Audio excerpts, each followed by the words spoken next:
তোদের বাপ এসেছে, যেখানে অ্যাকশন হবে সেখানে রিঅ্যাকশনও হবে। ওফ, মানে আমি জাস্ট স্পিচলেস। আমি খাদানের প্রি ট্রেলার দেখে জাস্ট স্পিচলেস। এটাকে বলে ভাই commercial trailer, mass trailer, out and out commercial trailer. বিগত 2-3 বছরে আমাদের এপার বাংলায় এবং ওপার বাংলায় যে কটাই কমার্শিয়াল কাজ এসছে, সেই সব কটা কমার্শিয়াল কাজকে আমি গ্যারেন্টি দিয়ে বলতে পারি খাদান জাস্ট তুড়ি মেরে উড়িয়ে দেবে, জাস্ট তুড়ি মেরে। এইটা মানে আমাকে পুরো চ্যালেঞ্জ এবং রংবাজ চ্যালেঞ্জ সেই সবের দিনগুলোর কথা মনে করিয়ে দিচ্ছে। মানে তখন আমি জাস্ট দেখতাম এবং ভাবতাম কবে সিনেমাটা আমি হলে দেখতে যাব ফার্স্ট ডে ফার্স্ট শো। এখনও ভাবছি যে 20 তারিখটা কবে আসবে।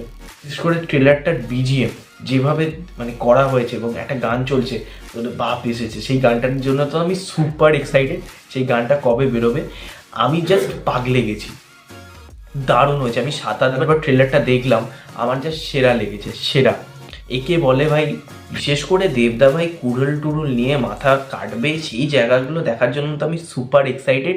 অ্যাকশন সিনগুলো যে লেভেলে ডিজাইন করেছে সেটা কিন্তু দেখে বোঝা যাচ্ছে, ওটা মারাত্মক ডিজাইন করেছে দেবদা। সবাইকে জাস্ট মেরে কেটে রেখে দেবে ওই জায়গাগুলো। আমি ভাবছি হলে সিটি হাততালি যা পড়বে সেটা তো বাদ দিলাম, কিন্তু দেবদার নর্মাল সিনেমাই মানে কমার্শিয়াল সিনেমা ছাড়াই যে ক্রেজ থাকে হলে সেটা তো বোঝাই বাহুল্য, যে যারা ফার্স্ট ডে ফার্স্ট শো দেখে তারা তো জানবেই। এবং যদি সিনেমাটা এই কমার্শিয়াল হয়, আমি মানে ভাবছি যে সিনেমা হলের কি অবস্থা হবে, লোকে না সিট ফিট ভেঙে তুলে ফেলে দেয়, কারণ এই লেভেলের পাগলামি চলে যাবে, কারণ সেই লেভেলেরই সিনেমাটা হতে পারে। দারুণ ট্রেলার, ঠিক আছে, যেভাবে কেটেছে এবং দুটো টাইম লাইনকে মানে অর্থাৎ বাবাদেব শ্যাম মাহাতন এবং ছোট দেব মানে ছেলে দেব আর কি, তার নাম হচ্ছে রাজা, টাইম লাইনকে যেভাবে দেখাচ্ছে সেটা সেরা লাগছে। এবং এখানে আমরা যিশুদাকে ইয়াং এজে তো অলরেডি আগে দেখেছি, এখানে কিন্তু ওল্ড এজে দেখতে পাচ্ছি। সেটা মানে সেই কিন্তু অ্যাকচুয়ালি ন্যারেট করছে এই ওয়ার্ল্ডটাকে। আমরা দেখছি যে ট্রেলারের শুরুতেই তার সে বলছে পুরো ওয়ার্ল্ডটার ব্যাপারে, এবং আমাদের শ্যাম মাহাতনের ছেলে রাজার ব্যাপারে বলছে।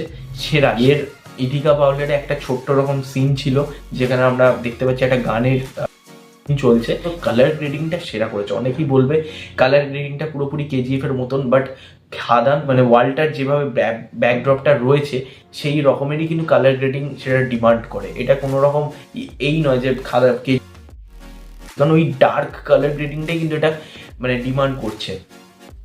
সুপার সুপার লেগেছে আমার খাদানের প্রি ট্রেলার দেখে। আমি জাস্ট বলছি ছিটকে গেছি।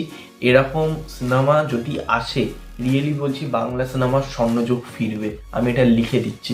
হ্যাঁ, অডিয়েন্সকে এবার সাপোর্ট করতে হবে। অডিয়েন্স যদি এই সিনেমাকে সত্যি বলছি রিজেক্ট করে, আর কিছু বলার নেই।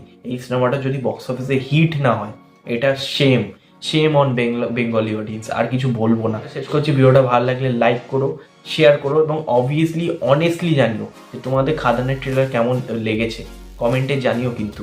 আর সাবস্ক্রাইব করতে ভুলো না, get the bell icon. Next video দেখা হবে, ততক্ষণের জন্য টেক কেয়ার।